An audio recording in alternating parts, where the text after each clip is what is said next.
नमस्कार, हमारे खास कार्यक्रम में आपका स्वागत है। आज हम चर्चा करेंगे कांग्रेस कमीशन 2023 की। मैं हूं आपके साथ विजेंद्र। छत्तीसगढ़ में विधानसभा चुनाव को अब 6 महीने बचे हैं। ऐसे में सभी राजनीतिक दलों की तैयारियां मिशन मोड वाली है। कांग्रेस के सामने चुनौती सत्ता में दोबारा वापसी की है, जिसके लिए प्रदेश प्रभारी कुमारी शैलजा ग्राउंड तैयार करने में जुटी है। इसके लिए एक झलक आपको बता दें, इसकी एक झलक आज मुख्यमंत्री के साथ साथ मंत्रियों की हाई लेवल मीटिंग में दिखी।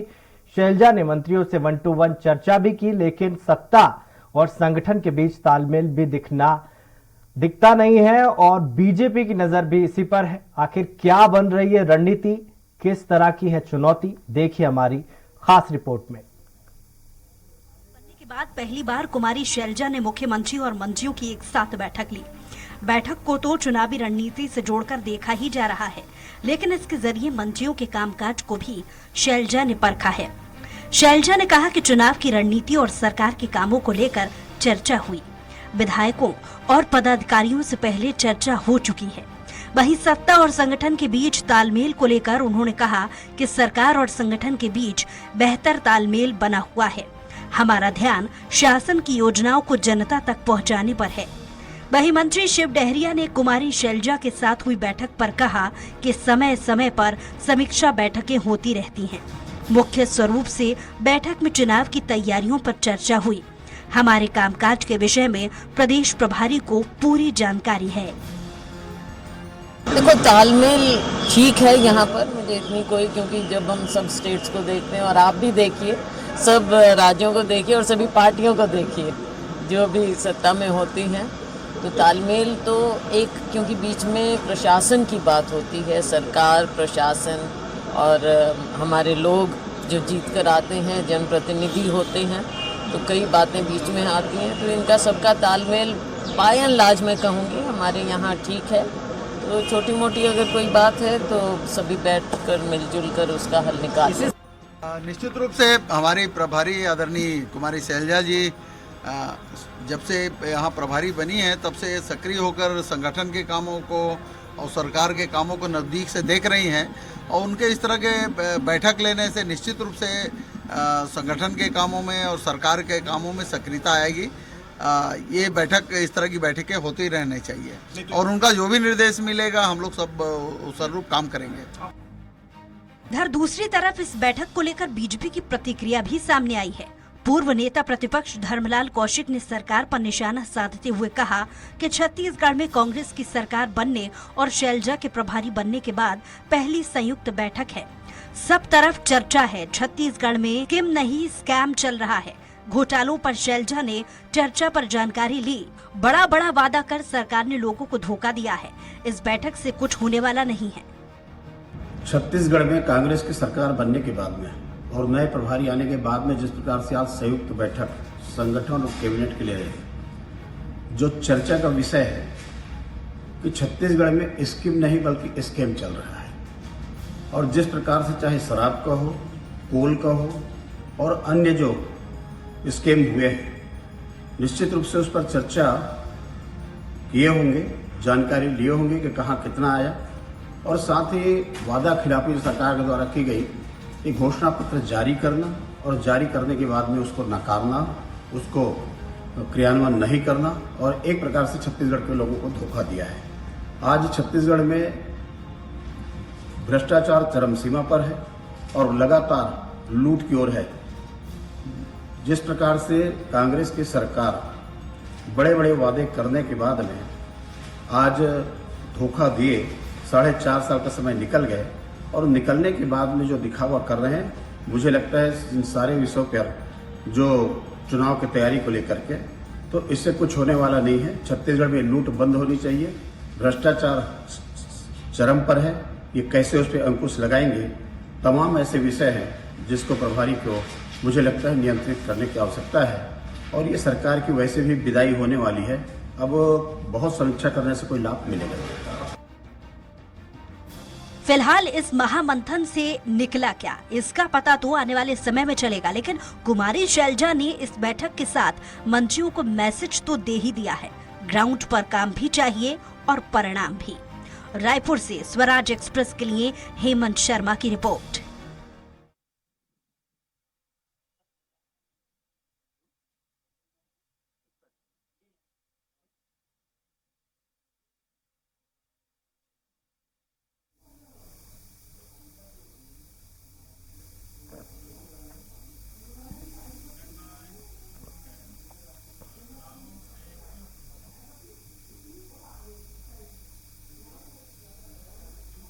इस मसले पर ज्यादा चर्चा के लिए हमारे साथ मौजूद हैं देवलाल ठाकुर, बीजेपी प्रवक्ता अजय गंगवानी, कांग्रेस प्रवक्ता संजीव गुप्ता, वरिष्ठ पत्रकार।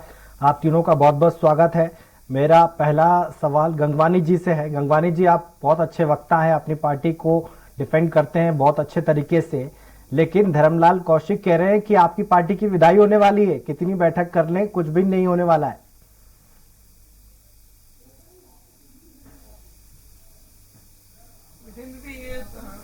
इनका जो बयान इस प्रकार से लग रहा है जैसे मुंगेरी लाल के हसीन सपने। जी। कुछ आंकड़े दे दूं, 2013 में जब चुनाव हुए थे तो भारतीय जनता पार्टी और कांग्रेस के जो वोटों के प्रतिशत का अंतर था वो मात्र था 0.7%, और अभी जो 2018 के विधानसभा के चुनाव हुए वोटों का जो अंतर का प्रतिशत है 10%। ये बहुत लंबा अंतर है। इस खाई को पाटने में भारतीय जनता पार्टी पूरी विफल रहेगी। आज कहने के छत्तीसगढ़ में विजय नहीं, भारतीय जनता पार्टी न केवल मुद्दाविहीन है, नेतृत्वहीन भी है। आज इनके पास मुख्यमंत्री का चेहरा नहीं है, न ये रमन सिंह को चेहरा बनाना चाहते हैं, न बृजमोहन अग्रवाल जी को, न अजय चंद्राकर जी, न सरोज पांडे। एक बिना दूल्हे की बारात लेके मुकाबला करने का प्रयास कर रहे हैं जो किसी प्रकार से समर्थ नहीं है। आज ये 14 विधायक हैं जो 6-6 गुटों में बैठे हुए हैं। रमन सिंह जी का अलग गुट है, बृजमोहन अग्रवाल जी का अलग गुट है, सरोज पांडे जी का अलग गुट है। ये गुटीय राजनीति का जो नतीजा है, ये कहीं न कहीं केंद्रीय नेतृत्व भी आज भारतीय जनता पार्टी को भरोसा नहीं देता रहा है। और देखिए ईडी आज कहीं ना कहीं न केवल छत्तीसगढ़ में जहां जहां विपक्ष की सरकारें हैं, इन्फोर्समेंट डायरेक्टर जो है इलेक्शन मैनेजमेंट एक्ट के रूप में काम कर रहा है। आज छत्तीसगढ़ में राजनीतिक रूप से भारतीय जनता पार्टी कांग्रेस के मुकाबला करने की स्थिति में नहीं है। लगातार इस प्रकार के दुष्प्रयास किए जा रहे हैं। पहले 85 राष्ट्रीय अधिवेशन होता है, 3 दिन पहले अधिवेशन की जो जिम्मेदारी थी उन पर कार्रवाई होती है। आज देखिए अनवर डेवर पर कार्रवाई हुई, उन्होंने कोर्ट में स्पष्ट रूप से कहा कि ईडी के अधिकारी उन पर दबाव डाल रहे हैं कि मुख्यमंत्री उनके परिजनों का नाम लिया जाए, और ये पहली बार नहीं हो रहा है। पहले भी जो ईडी की कार्रवाई लगातार उन पर नाम लेने का दबाव दिया जा रहा है, उनसे हिंसात्मक प्रवृत्ति की जा रही है, उनको प्रताड़ित किया जा रहा है, रात और भूखा रखा जा रहा है, घुटने टेकने के लिए मजबूर किया जा रहा है। तो जिस प्रकार से संवैधानिक संस्थाओं का ईडी, इनकम टैक्स, सीबीआई राजनीतिक छवि धूमिल करने का प्रयास, विपक्ष का गला घोटने का प्रयास, लोकतंत्र की हत्या करने का प्रयास, ये देश की जनता, छत्तीसगढ़ की जनता समझ रही है। लेकिन ईडी की कार्रवाई से ये बहुत अच्छे से समझ ले भारतीय जनता पार्टी, इनको खुश होने की आवश्यकता नहीं है। ये वोटों पे कोई प्रभाव नहीं मानने वाला। आज हमने छत्तीसगढ़ में भूपेश की सरकार भाई आऊंगा आपके पास। 4.5 साल में ग्राम स्वराज के सपनों को लेकर काम किया। चाहे किसान हो, गरीब हो, मजदूर हो, आदिवासी हो, युवा या महिला वर्ग, हर वर्ग को हमने मजबूत करने का काम किया, जिसका नतीजा है कि 5 विधानसभा के उपचुनाव, त्रिस्तरीय पंचायत चुनाव, नगरीय निकाय चुनाव, सारे चुनाव परिणाम में छत्तीसगढ़ की जनता का भरपूर प्यार, स्नेह और आशीर्वाद मिल रहा है। और देखिए किसी भी संगठन में विजय की जो बैठकें हैं वो सतत प्रक्रिया है। पहले ब्लॉक स्तर पे हो रही थी, जिला स्तर पे हो रही थी।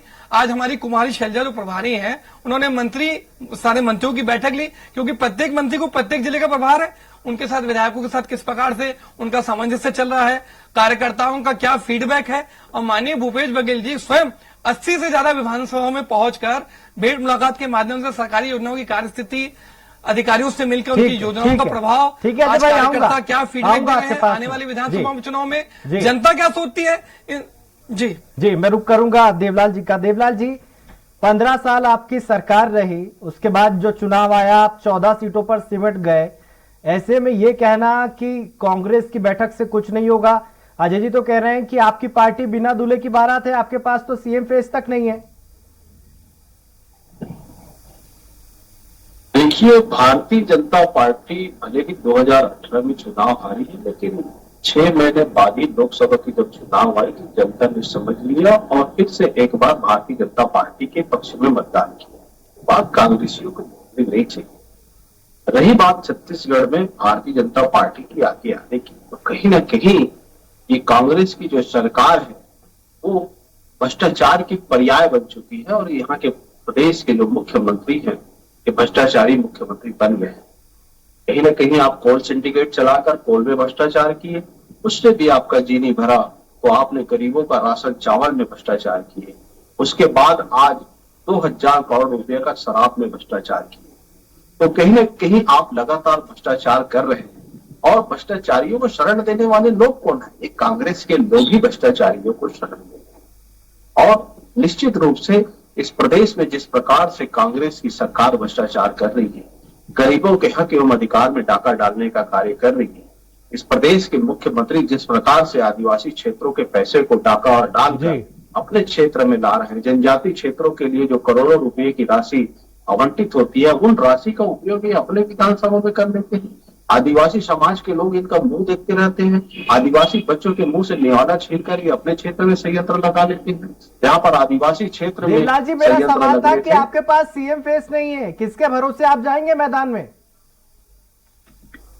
भारतीय जनता पार्टी की यही तो खूबसूरती है कि भारतीय जनता पार्टी कार्यकर्ताओं की पार्टी है और भारतीय जनता पार्टी ही ऐसी पार्टी है जहां पर कब कौन सा कार्यकर्ता बड़ा चेहरा बन जाता है। विजय जी, इनके पास कोई जवाब नहीं है, बातों को गोल गोल घुमाएंगे, ये इस जवाब नहीं चीज देंगे, को इनके पास नहीं है। अरे सुनिए, आपके जब बोल रहे थे हमने कुछ नहीं कहा। आपको जो पहली बार में इतनी तड़तड़ क्यों हो रही है? आपको सुनने की आवश्यकता है। आपके जैसा विरोधी चेहरा जो देवलाल जी, मेरा निवेदन है आपसे, जो प्रश्न पूछा जा रहा है उसका जवाब दीजिए। छत्तीसगढ़ जनता सुनना चाहती है कि आप किस चेहरे पे चुनाव लड़ेंगे 2023 का। चेहरे में चुनाव लड़ना है वही लड़ेगा, हम क्या बताएंगे। जो लोगों के भरोसे को तोड़ रहा है वैसा चेहरा आपके पास है, लेकिन भारतीय जनता पार्टी, भाई आप प्रवक्ता है भारतीय जनता पार्टी के, आप जवाब नहीं देंगे तो कौन जवाब देगा? कुछ नहीं होता। छत्तीसगढ़ जनता किससे जवाब सुनेगी, बता दीजिए। गरीब लोगों को लूटते रहोगे, भ्रष्टाचार करते ठीक है, रहोगे। देवलाल जी आऊंगा, किसका है? देवलाल जी आऊंगा आपके पास। पैसा है, गरीबों के पैसे को अगर इस प्रदेश का मुख्यमंत्री लूटते रहेगा, आज उसकी इस्तीफे की बात होना चाहिए था। आज आपकी प्रभारी जो शैलजा कुमारी है वो क्या बात करके गई है? क्या 10 जनपद के बंटवारे के लिए बैठी की थी?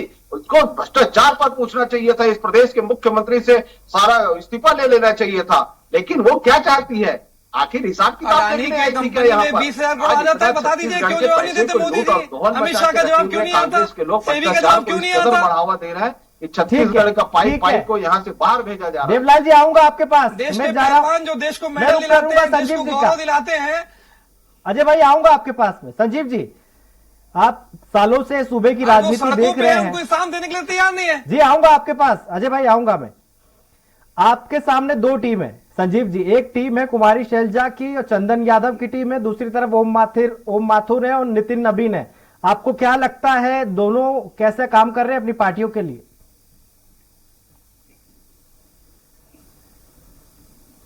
देखिए, प्रत्येक राजनीतिक दल में जो प्रभारी होते हैं, जो ज्यादातर महासचिव ही होते हैं, तो वो प्रभारी जो होते हैं वो उन पर्टिकुलर राज्य में वहां की जो राजनीतिक दल जो हैं। जी देखिए, मुझे मेरी ही आवाज बहुत तेजी से सुनाई दे रही है, इसको प्लीज ठीक कर दीजिएगा। जी मुझे ठीक बोलने में तकलीफ हो रही है मुझे। जी ठीक कर दिया गया सर। जी जी संजीव भाई, तो मैं ये कह रहा था कि जो जिस भी राज्य में जो राजनीतिक दल होते हैं उसके जो वो प्रभारी। संजीव भाई जी, मेरी आवाज इको हो रही है, बहुत तेज से हो रही है मुझे। जी उसको दुरुस्त करते मैं रुक करूंगा अजय भाई का। अजय जी, वो कह रहे हैं कि भ्रष्टाचार हो रहा है, स्कीम नहीं है, स्कैम है, कैसे काउंटर करेंगे आप?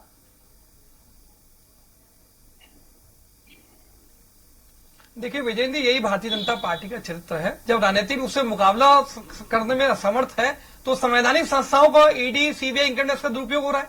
देखिए, आज सबसे महत्वपूर्ण है, माननीय मुख्यमंत्री ने स्वयं कहा कि शराब की घोटाले की बात कर रहे हैं, वही एजेंसी है, कोई परिवर्तन नहीं किया गया। 2017 में जब रमन सरकार थी, जिस एजेंसी ने डिस्ट्रीब्यूशन का कार्य कर रहा था, जो अन्य कार्य करते, उसमें कोई परिवर्तन नहीं किया। 400 करोड़ का राजस्व उन्होंने 3900 करोड़ तक पहुंचाया। आज ये प्रेस कॉन्फ्रेंस लेके झूठ बोलने का प्रयास करते हैं। जिनमें इनके समय जब 2017-18 में जो राजस्व था वो था 3900 करोड़, वर्तमान में जो राजस्व मिला है 6000 करोड़। मतलब राजस्व में वृद्धि इस बात का प्रमाण है कि सारी चीजें स्पष्ट है। दूसरी बात, कैग जो केंद्रीय संस्था है, उन्होंने ऑडिट किया और सब कुछ पाक साफ, सब कुछ स्पष्ट बताया। ये सिर्फ दोहरा चरित्र है आज कहने के भारतीय जनता पार्टी के नेता। पहले देखिए, रमन सिंह भी इसके पहले जो कार्रवाई हुई थी, जब ईडी का ऑफिशियल स्टेटमेंट नहीं आया, 3 दिन पहले सोशल मीडिया पे ऑफिशियल स्टेटमेंट देते हैं। तो क्या ईडी की पूरी जानकारी रमन सिंह से शेयर कर रही है? अभी अरुण साव से लेकर नारायण चंदेल जी का बयान आ रहा है। सारे भारतीय जनता पार्टी के नेता क्यों ईडी के प्रवक्ता के रूप में काम कर रहे हैं? ये बात दिख रहा है किसके इशारे पर किसको बचाने की इस प्रकार की कार्रवाई हो रही है। लेकिन आपको ये लोकप्रिय चैनल में स्पष्ट कर दूं कि छत्तीसगढ़ जनता समझती है कि ईडी का दुरुपयोग जो है इलेक्शन मैनेजमेंट एक्ट के रूप में हो रहा है, आज एलिमिनेटिंग डेमोक्रेसी के रूप में काम कर रहा है, लगातार लोकतंत्र का गला घोटा जा रहा है। माननीय भूपेश बघेल जी की और कांग्रेस की सरकार जो शानदार कार्य कर रही है, उसकी राजनीतिक छवि को धूमिल करने का दुष्प्रयास है, ये छत्तीसगढ़ जनता समझ रही है। दूसरी बात, पहले भी हमने देखा कि केंद्र सरकार पे 2G घोटाला, कोयला घोटाले की बात करते रहे, आज वो पूरी तरह नाकाम रहा है। उसमें कोर्ट ने स्पष्ट रूप से फैसला दिया, इस प्रकार का कोई घोटाला नहीं था। ये प्रयास छत्तीसगढ़ में भी किया जा रहा है, परंतु इसमें कोई सफलता नहीं मिलेगी। आज देखिए, इन्होंने आपसे स्पष्ट रूप से पूछा कि आपके पास क्या मुख्यमंत्री का चेहरा है, उसके लिए तैयार नहीं है। आज भारतीय जनता पार्टी इन 4.5 सालों में 4 प्रदेश अध्यक्ष बदल लेती है, 4 प्रदेश प्रभारी बदल लेती है। छत्तीसगढ़ के इतिहास में पहली बार नेता प्रतिपक्ष को उसके पद से हटा दिया जाता।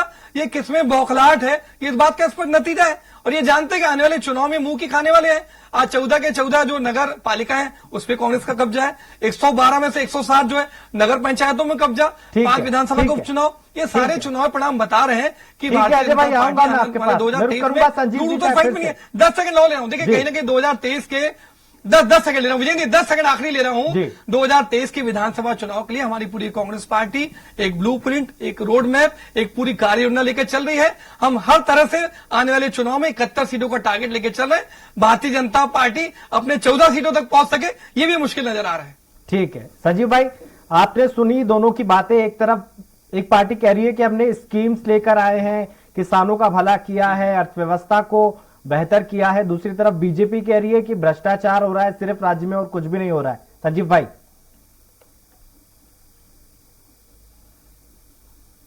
देखिए, कोई भी जो चुनाव होता है वो उस राजनीतिक पार्टी का, जो भी राजनीतिक पार्टी सरकार में है, चाहे वो कोई भी दल हो, उसका लिटमस टेस्ट होता है जो चुनाव होता है। उससे पता चल जाता है कि 5 साल के दौरान इस सरकार ने क्या काम किया है। उसी प्रकार ये भी पता चल जाता है कि जो विपक्षी दल है वो जनता के हित में उसने कितने मुद्दे उठाए, किस तरह से काम किया, क्या क्या वो जनता के तक लेके गए, सरकार को किस चीजों के लिए मजबूर किया, ये सारी चीजें होती हैं। इसमें महत्वपूर्ण भूमिका जो होती है, महत्वपूर्ण किसी भी दल में, दोनों राजनीतिक दल में महत्वपूर्ण भूमिका प्रभारी की है, जो महासचिव स्तर के जो होते हैं, पार्टी के जो नेता होते हैं। देखिए, इस यहाँ शैलजा जी हैं, वहां पे है भारतीय जनता पार्टी में भी प्रभारी है, और इस अभी ये उनका भी एक प्रकार से लिटमस टेस्ट होगा कि किस प्रकार से वो अपने संगठन को मजबूत करते हैं। क्योंकि देखिए, चुनाव जब लड़ता है तो जब लड़ा जाता है तो ठीक है, सरकार में जो है वो तो अपने स्तर पे जो भी करते हैं, लेकिन संगठन यदि मजबूत नहीं होगा, उनके कार्यकर्ता मजबूत नहीं होंगे, तो चुनाव जीतना बहुत मुश्किल होता है। पिछले चुनाव में भी आप देख चुके हैं इस चीज को। ठीक है देवलाल जी, अजय जी ने कहा कि आपके पास पहली बात तो सीएम का फेस नहीं है। बाई इलेक्शन जितने हुए, 5 बार उपचुनाव हुए, आपकी पार्टी हारी है उसमें। ऐसे में कैसे आप सत्ता में वापसी करेंगे? वो तो कह रहे हैं कि आप 14 के आंकड़े तक भी नहीं आ पाएंगे। देवलाल जी, देखिए, फिर से मैं कहना चाहता हूं कि भारतीय जनता पार्टी का हर कार्यकर्ता एक चेहरा है, कमल फूल के निशान पर हम चुनाव लड़े। भारतीय जनता पार्टी लोकतांत्रिक पार्टी है, वंशवाद की पार्टी नहीं है। इनके पास जैसे गांधी परिवार है, गांधी परिवार के अलावा इनके पास कोई चेहरा नहीं। लेकिन भारतीय जनता पार्टी में तो कार्यकर्ताओं की फौज है। अब आती है हम सत्ता में कैसे आएंगे। जब आप अन्याय करते रहेंगे, कोयले का भ्रष्टाचार करेंगे, गरीबों के राशन में भ्रष्टाचार करेंगे, और कहीं न कहीं शराब के 2000 करोड़ का भ्रष्टाचार इस मुख्यमंत्री करता है इस प्रदेश का, जो गरीबों के काम आता हो पैसा, कहीं न कहीं आप आदिवासियों के पैसे को खाने का काम करता है इस प्रदेश का मुख्यमंत्री। 900 करोड़ रुपए तेंदुपत्ता लाभांश परिवार के जमे थे, उस 900 करोड़ रुपए में 700 करोड़ रुपए पाटन विधानसभा में संयंत्र लगा लिए, जो आदिवासी परिवार के आदिवासी क्षेत्रों में लगना था। आदिवासी बच्चों को रोजी रोजगार मिलता, वहां के बच्चों के मुंह से दिवाला आपत्तिजनक है बयान, मैं विरोध नहीं करना चाह रहा हूं, पर ये लगातार चैनल में झूठ बोलेंगे तो मुझे बीच में डिस्टर्ब करना पड़ेगा। खर्च किया, निवेदन है विजय जी, चैनल पे बैठे हैं तो तथ्यों पे बात करें और सत्य पे बात करें। यही भारतीय जनता पार्टी का चरित्र है। उन बच्चों को आज तक वित्त मंत्री पैसा नहीं दे पाए, आज उनको बीमा राशि नहीं मिल पाई। इस प्रदेश में 16 लाख आवास बनने थे, गरीब परिवारों का आवास आपने रोक दिया, आवास बनने नहीं दिया। प्रधानमंत्री का सपना था कि इस प्रदेश में रहने वाले ही नहीं, पूरे देश में रहने वाले लोगों का 2024 तक के हर गरीब परिवार के सर पर पक्का छत हो। लेकिन इस प्रदेश के मुख्यमंत्री ने उनका छत ही छीन लिया। और तो और इन्होंने जो बेरोजगारी भत्ता की बात की थी, वो युवा बेरोजगारों को बेरोजगारी भत्ता नहीं दे पाए। तो कहीं ना कहीं आपकी जो आक्रमणकारी नीतियां हैं, उनके खिलाफ भारतीय जनता पार्टी जाएगी और इस प्रदेश में सरकार बना के आएगी। आपने गंगा जल लेकर शराबबंदी का वादा किया, शराबबंदी शायद आप इसलिए नहीं कर रहे हैं कि ये भ्रष्टाचार करके जो 2000 करोड़ रुपए की कमाई की है, जिसको आप एटीएम बना के रखे सोनिया गांधी और राहुल गांधी के लिए। ये छत्तीसगढ़ की जनता देख रही है, छत्तीसगढ़ के मेहनत पसीने की कमाई को किस तरीके से इस प्रदेश के मुख्यमंत्री ऊपर भेज रहे हैं। इसका जवाब दिया जाएगा। छत्तीसगढ़ की जनता इस प्रदेश के मुख्यमंत्री को करारा जवाब देगी। ठीक है अजय जी, आपकी पार्टी में सब कुछ ठीक चल रहा था, लेकिन आपकी पार्टी ने पीएल पुनिया को बदल दिया, उनकी जगह कुमारी शैलजा को ले आए। बीच बीच में खबरें आती हैं कि आप मोहन मरकाम को भी बदलने वाले हैं। तो आपकी पार्टी में सब कुछ अच्छा नहीं चल रहा है, ऐसा बीजेपी का कहना है।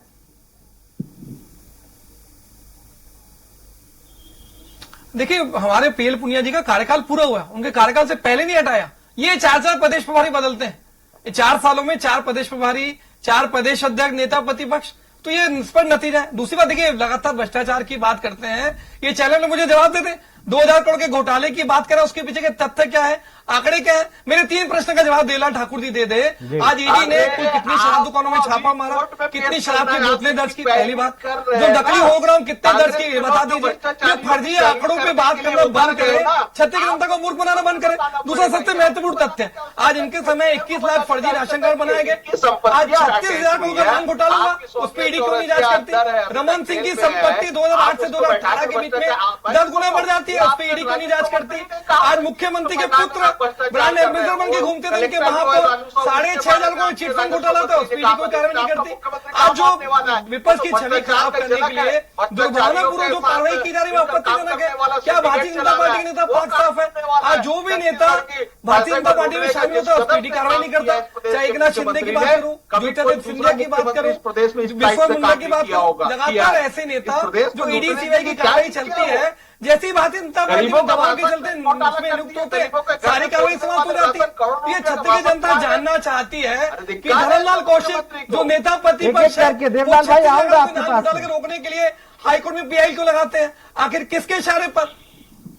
पहले इनको शांत कर लीजिए, मेरा निवेदन है विजयन जी। निकल रहा है, ये बौखलाहट दिख रही है। देखिए, मेरे 3 छोटे प्रश्न है। 36,000 करोड़ का नाम घोटाला होता है, धरमलाल कौशिक, ये इनको शांत कर लीजिए विजयन जी, आपका दायित्व ही है। देवलाल जी आऊंगा आपके पास, पूरा टाइम दूंगा आपको मैं। सैकड़ों लोग मारे गए। देवलाल जी आऊंगा आपके पास, आऊंगा मैं जी। अजय भाई देखिए अगर मैं घोटालों की बात शुरू करूंगा विजयन जी, आज की डिबेट खत्म हो जाएगी। 36,000 का नान घोटाला होता है, 21 लाख फर्जी राशन कार्ड, 106 पेज की डायरी मिलती है, सीएम सर, सीएम मैडम, कोई जांच नहीं होती। आज इंडिया प्रदर्शनी बैंक घोटाले में, नार्को सिटी में मैनेजर उमेश सिन्हा ने कहा कि करोड़ों रुपए की रिश्वत उनके द्वारा मंत्रियों को, मुख्यमंत्री को, डीजीपी को दी गई, उस पर कोई कार्रवाई नहीं होती। आज हीरम की जांच करते हैं, नान घोटाले की जांच करते हैं, तो इनका धरमलाल कौशिक जिनका दायित्व है कि घोटालू भ्रष्टाचार को बाहर निकाले, उसको रोकने के लिए पीआई लगाते हैं। आखिर किसको बचाने लिए, किसके दाव में, इस बात के दाव देला ठाकुर दीजिए। आज इनके जो दामाद थे वो डीके घोटाला करते हैं, इनके जो पुत्र है वो ब्रांड एम्बेसडर बन के 6.5 करोड़ का चिटफंड घोटाला करते हैं। बारदाना घोटाला, लगातार पनामा पेपर का, लगातार घोटालों की लिस्ट इतनी लंबी है कि रायगढ़ की भाजपा की कार्य समिति में रमन सिंह ने कहा था, भैया 1 साल के भ्रष्टाचार छोड़ दो, 30 साल तक सरकार कोई नहीं ला पाएगा। लेकिन इनके डीएनए में जिनके खून में भ्रष्टाचार है, उससे बात नहीं आएंगे। इसी का नतीजा की 14 सीटों में सीमित है। उसके बाद भी लोकतंत्र की सक्रिय भूमिका निभाने में विपक्ष का प्रयास कर रहे हैं। आज ईडी का दुरुपयोग किया जा रहा है, इनकम टैक्स का दुरुपयोग किया जा रहा है, सीबीआई का दुरुपयोग किया जा रहा है। ठाकुर साहब मैं आऊंगा आपके पास, फिर करूंगा संजीव भाई का। संजीव भाई, अमित शाह ने 2018 में एक नारा दिया था कि अब की बार 65 पार, लेकिन वो कांग्रेस पर लागू हो गया। उस समय पीएल पुनिया थे, इस बार कुमारी शैलजा है। आपको नहीं लगता है कि शैलजा पे भी उतना ही प्रेशर है जितना सीएम बघेल पर है? रिपीट, सरकार रिपीट करने का प्रेशर है उन पर? देखिए, एक तो सबसे बड़ी बात यह है कि स्वाभाविक रूप से ये तो कोई भी दल की सरकार रहे, वो वहां के जो मुख्यमंत्री होते हैं उनके चेहरे पे चुनाव लड़ा जाता है और मुख्यमंत्री के पर दबाव जरूर होता है कि अब ये सरकार फिर से आती है कि नहीं आती है। और यही कारण है कि लगातार जो विपक्षी दल होता है वो मुख्यमंत्री को और उनकी सरकार को, उनके मंत्रिमंडल के जो भी सदस्य हैं उनको घेरने की कोशिश करते हैं। भारतीय जनता पार्टी के पास ये भ्रष्टाचार का मुद्दा तो मिला है निश्चित तौर पे। यहाँ ईडी के जो छापे हुए हैं उसमें भ्रष्टाचार के मुद्दे भारतीय जनता पार्टी को मिले हैं, वो बात की बात है, वो कोर्ट में साबित होगा क्या सच है क्या झूठ है।